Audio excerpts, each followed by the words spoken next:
बिस्मिल्लाहिर्रहमानिर्रहीम। गुस्सा जो है ये तमाम बुराइयों की जड़ होती है। कुरान मजीद ने कहा वल काज़िमीन अल गैज़ा, जो अल्लाह के नेक बंदे होते हैं वो अपने गुस्से को पी जाते हैं।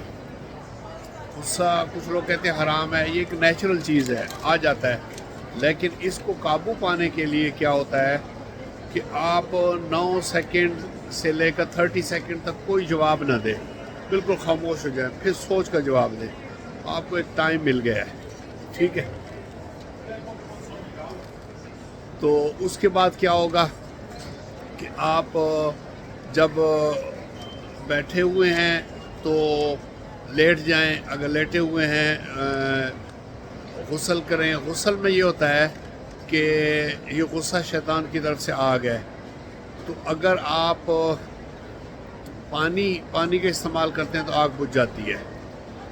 कई लोग अगर आप जेल में जाएं उनसे पूछें हाँ जी क्या हुआ है, वो कहेंगे जी बस गुस्से में गलती से कत्ल भी हो गया है, कोई ज़ख्मी हो जाते हैं, कोई और मसले हो जाते हैं। इसलिए गुस्से के लिए आप जो है अगर आप खड़े हुए हैं आप बैठ जाएं, तो ये अमल करें, ये भी हदीसों में है। और कोशिश करें कि उस वक्त फ़ौरन जवाब न दें। अगर ये बात अच्छी लगी हो आप आगे बढ़ो।